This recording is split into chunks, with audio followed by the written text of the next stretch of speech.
Assalamualaikum warahmatullahi wabarakatuh. Salam sejahtera untuk kita semua. Jumpa kembali di channel Natagama Televisi, saluran televisi pembelajaran. Pada video kita kali ini, saya akan menerangkan tentang bagaimana cara menentukan pembagian SHU untuk masing-masing anggota koperasi. Materi ini merupakan materi kelas 10 SMA atau MA, dibawakan oleh saya, Walid Hamidi, untuk Anda sekalian. Pada kesempatan ini, saya mengingatkan kembali, jangan lupa bagi yang belum subscribe, silakan subscribe terlebih dahulu, karena itu mudah bagi Anda, tetapi sangat berarti bagi kami. Dan bagi yang sudah subscribe, jangan lupa aktifkan loncengnya, agar nanti Anda mendapatkan notifikasi dari kami. Selamat menyaksikan, semoga Allah Subhanahu wa Ta'ala, Tuhan yang Maha Kuasa, memberikan kemudahan bagi kita semua dalam memahami materi ini.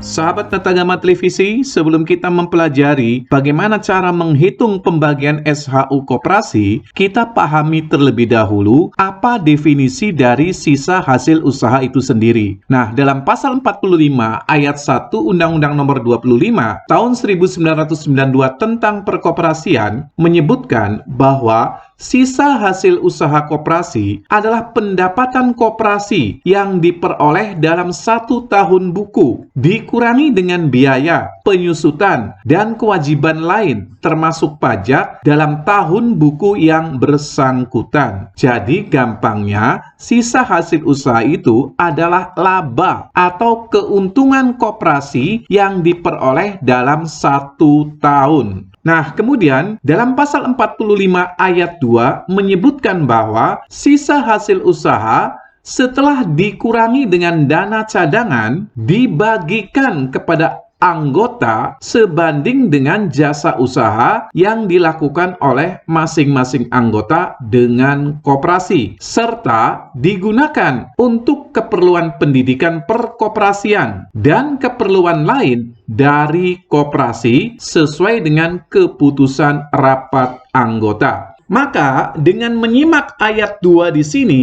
kita bisa mengetahui bahwa sisa hasil usaha koperasi itu dibagikan ke dalam 4 komponen. Apa saja? Yang pertama, dana cadangan. Yang kedua, dibagikan kepada anggota. Yang ketiga, digunakan untuk keperluan pendidikan perkoperasian. Dan yang keempat, keperluan lain dari koperasi sesuai dengan keputusan rapat anggota. Nah, keperluan lain dari koperasi ini nanti masing-masing koperasi bisa berbeda-beda. Secara rinci, SHU ini umumnya itu dibagikan ke dalam beberapa komponen apa saja. Jadi nanti kita lihat nih, keperluan lain dari koperasi ini biasanya apa saja. Oke? Inilah komponen pembagian SHU. Jadi, keuntungan koperasi itu dibagikan untuk apa saja sih? Nah, yang pertama, untuk dana cadangan. Dana cadangan ini digunakan untuk pemupukan modal dan menutup kerugian jika diperlukan. Kemudian komponen yang kedua adalah bagian anggota. Ini diberikan kepada anggota berdasarkan transaksi usaha dan partisipasi modal dari masing-masing anggota. Kemudian komponen yang ketiga adalah untuk dana pendidikan koperasi. Nah, dana pendidikan koperasi ini digunakan untuk pengembangan pengetahuan, keterampilan, dan semangat berkoperasi. Kemudian komponen yang keempat dari pembagian SHU adalah untuk jasa pengurus. Ini diberikan kepada pengurus sebagai balas jasa dalam mengelola koperasi. Kemudian komponen yang kelima adalah untuk dana sosial. Dana sosial ini dipakai untuk membiayai pengeluaran yang terkait dengan kegiatan sosial koperasi. Kemudian yang keenam, dana pengembangan daerah kerja. Itu dipergunakan untuk ikut membantu membangun daerah kerja dan masyarakat sekitarnya. Inilah komponen pembagian SHU atau pembagian dari keuntungan koperasi. Selanjutnya, mari kita lihat contoh pembagian SHU koperasi. ke dalam beberapa komponen atau ke dalam beberapa pos pembagian. Komponen yang pertama adalah dana cadangan. Misalnya di sini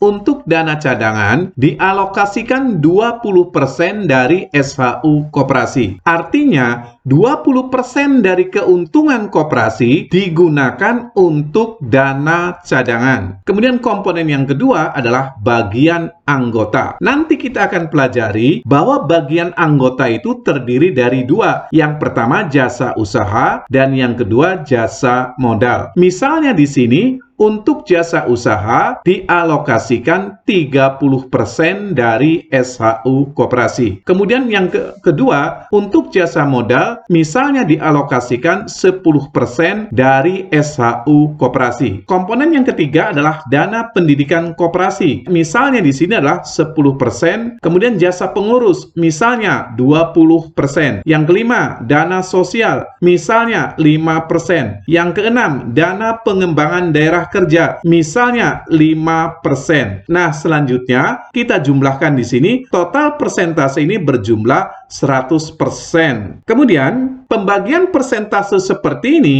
itu ditetapkan melalui rapat anggota. Tiap-tiap koperasi bisa saja memiliki persentase yang berbeda-beda untuk masing-masing komponen ini. Nah, selanjutnya saya berikan contoh. Misalnya, jika SHU koperasi 100 juta, kalau ketentuan persentasenya seperti ini, maka untuk dana cadangan itu berjumlah 20 juta. Kemudian, untuk bagian anggota dari jasa usaha berjumlah 30 juta. Untuk jasa modal 10%-nya berarti 10 juta. Maka kalau kita melihat ini, 40 juta dari SHU koperasi akan diberikan kepada anggota koperasi. Kemudian untuk dana pendidikan berarti jumlahnya 10 juta. Untuk jasa pengurus berjumlah 20 juta. Untuk dana sosial 5 juta.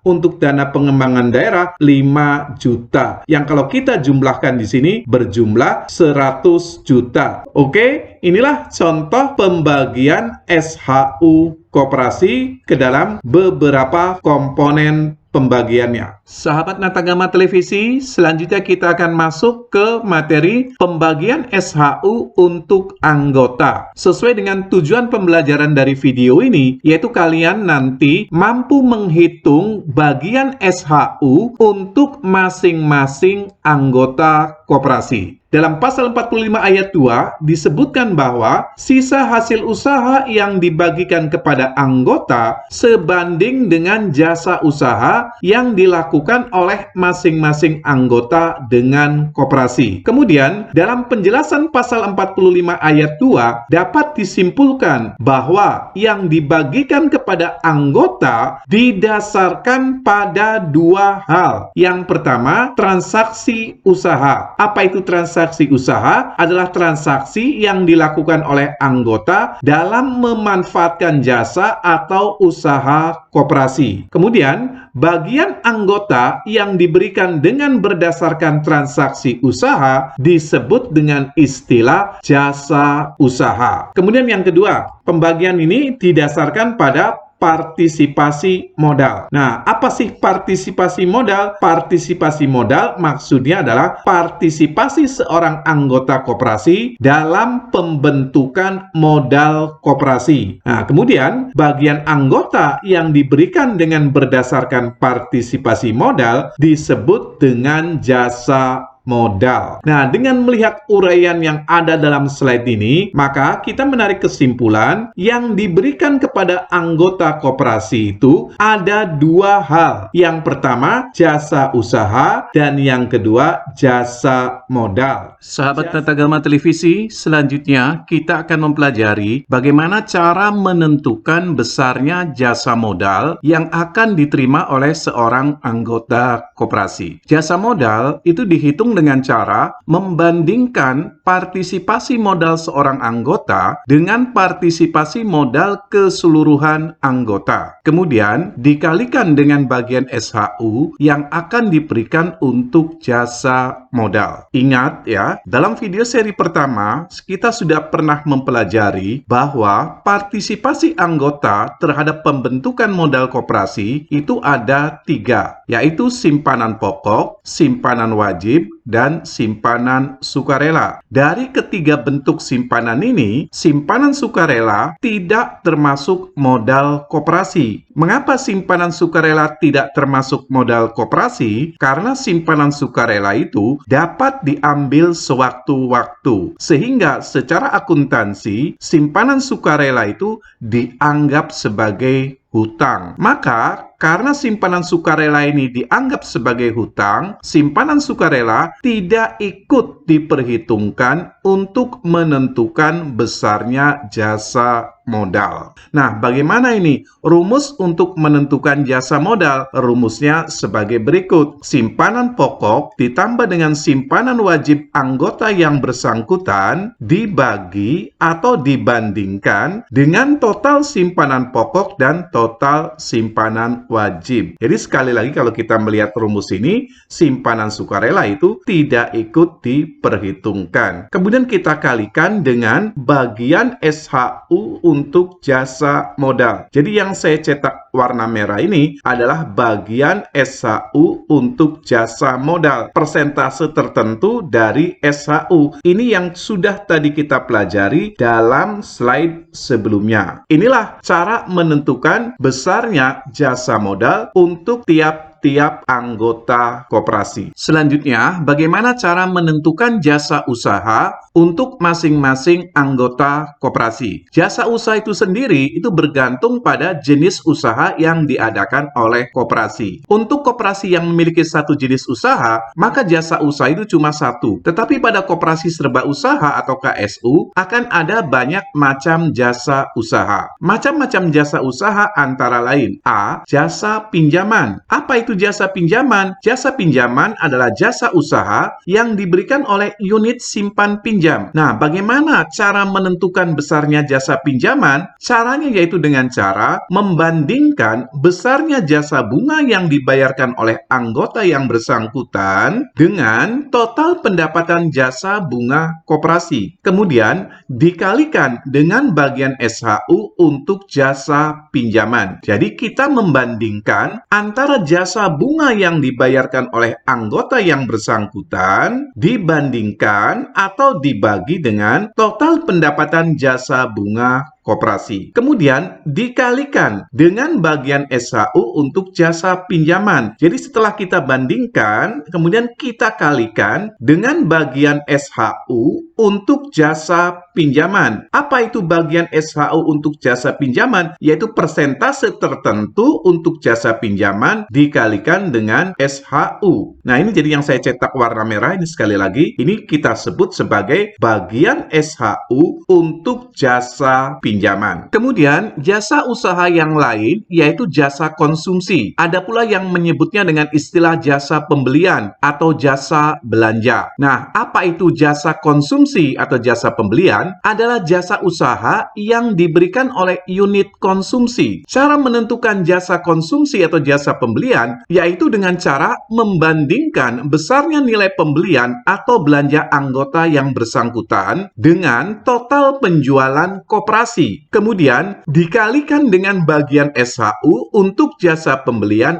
atau jasa belanja. Nah, sekali lagi kita lihat di sini caranya yaitu dengan cara membandingkan pembelian atau belanja anggota yang bersangkutan dibandingkan atau dibagi dengan total penjualan koperasi. Kemudian kita kalikan dengan bagian SHU untuk jasa pembelian yang berupa persentase tertentu terhadap SHU. Nah, demikianlah cara mencatat besarnya jasa konsumsi atau jasa pembelian. Sahabat Natagama Televisi, dalam slide ini saya akan memberikan contoh bagaimana pembagian SHU untuk seorang anggota koperasi. Misalnya di sini diketahui SHU koperasi 40 juta, jasa modal 10%, jasa pembelian 20%, jasa pinjaman 15%, penjualan koperasi 40 juta, total pendapatan koperasi dari jasa bunga 10 juta, total simpanan pokok 5 juta, total simpanan wajib 15 juta. Kemudian dalam soal disebutkan, jika diketahui ahli anggota koperasi memiliki simpanan wajib 200.000, simpanan pokok 50.000, kemudian ahli telah berbelanja di koperasi sebesar 600.000 dan telah membayar bunga atas pinjamannya sebesar 500.000. Kemudian ditanyakan, hitunglah berapa besarnya SHU yang akan diterima oleh ahli. Maka ingat kembali ya, bahwa SHU yang akan diterima oleh seorang anggota koperasi itu terdiri dari dua bagian. Yang pertama berasal dari jasa modal dan yang kedua berasal dari jasa usaha. Nah, sekarang kita akan hitung terlebih dahulu berapa jasa modal yang akan diterima oleh ahli. Nah, menghitung jasa modal, maka kita harus melihat seberapa besar partisipasi ahli dalam permodalan koperasi. Nah, kita lihat di sini, ahli memiliki simpanan wajib 200.000 dan simpanan pokok 50.000. Inilah partisipasi modal dari ahli di koperasi tersebut. Nah, maka nanti partisipasi modal dari ahli ini akan dibandingkan dengan total modal koperasi yang berasal dari anggota. Nah, kalau kita lihat di sini, maka total modal koperasi yang berasal dari anggota yaitu simpanan pokok 5 juta dan simpanan wajib 15 juta. Nah, setelah kita mengetahui data-data ini, kemudian kita masukkan ke dalam rumus. 250.000 yaitu simpanan wajib ahli ditambah dengan simpanan pokok dibagi dengan total simpanan pokok ditambah dengan total simpanan wajib berjumlah 20 juta. Jadi 250.000 dibagi dengan 20 juta. Kemudian kita kalikan dengan bagian SHU untuk jasa modal. Nah, kita lihat di sini 10% itu dari mana? 10% ini kita lihat dari sini. Jasa modal itu 10%. SHU-nya adalah 40 juta. Jadi bagian SHU untuk jasa modal adalah 4 juta. Nah, di sini didapatkan jasa modal ahli berjumlah 50.000. Nah, setelah kita mendapatkan jasa modal dari ahli, kemudian kita akan mencari berapa jasa usaha yang akan didapatkan oleh ahli. Kita lihat di sini bahwa ada dua transaksi usaha oleh ahli dengan koperasi. Yang pertama, ahli telah berbelanja di koperasi. Kemudian yang kedua, ahli telah membayar bunga atas pinjamannya sebesar 500.000. Maka di sini ada dua macam jasa usahanya. Yang pertama disebut sebagai jasa pembelian. Jadi dari belanja ahli ini, maka nanti ahli akan mendapatkan jasa pembelian. Kemudian dari bunga yang telah dibayar, maka ahli akan mendapatkan jasa pinjaman. Nah, kita hitung terlebih dahulu jasa pembelian ahli. Menghitung jasa pembelian ahli dengan cara membandingkan belanja ahli yang berjumlah 600.000, ya, ini belanja ahli 600.000, kita bandingkan dengan penjualan koperasi. Maka di sini 600.000 dibagi dengan 40 juta, kemudian dikalikan dengan bagian SHU untuk jasa pembelian. Kita lihat di sini jasa pembeliannya itu 20%. Maka bagian SHU untuk jasa pembelian yaitu 20% dikalikan dengan 40 juta. Maka didapat di sini jasa pembelian ahli 120.000. Nah, kemudian jasa yang berikutnya yaitu adalah jasa pinjaman. Dari kalimat di sini, ahli telah membayar, maka ahli akan mendapatkan jasa pinjaman. Nah, menghitung jasa pinjaman, kita bandingkan di sini bunga yang telah dibayarkan oleh ahli yang jumlahnya 500.000, ya, 500.000 di sini dibandingkan dengan total pendapatan koperasi dari jasa bunga. Kemudian dikalikan dengan bagian SHU untuk jasa pinjaman. Di sini 15% dikalikan dengan 40 juta. Jadi yang dalam kurung ini adalah bagian SHU untuk jasa pinjaman. Nah, dari jasa pinjaman, Ali mendapatkan SHU 300.000. Jadi, berapakah total SHU yang akan diterima oleh Ali? Ya, tinggal kita jumlahkan. Dari jasa modal 50.000, dari jasa pembelian 120.000, dari jasa pinjaman 300.000. Maka total SHU yang diterima oleh Ali adalah 470.000. Demikianlah contoh mencari pembagian SHU untuk seorang anggota koperasi. Terima kasih Anda sudah menonton tayangan video kami. Jangan lupa berikan like untuk video ini. Jika masih ada pertanyaan atau saran, silakan tuliskan di kolom komentar. Jika Anda menganggap tayangan ini menarik dan berguna bagi orang lain, silakan share. Saya ingatkan pula, bagi yang belum subscribe, silakan subscribe terlebih dahulu. Bagi yang sudah subscribe, jangan lupa aktifkan loncengnya. Wassalamualaikum warahmatullahi wabarakatuh. Sampai jumpa kembali di channel Natagama Televisi.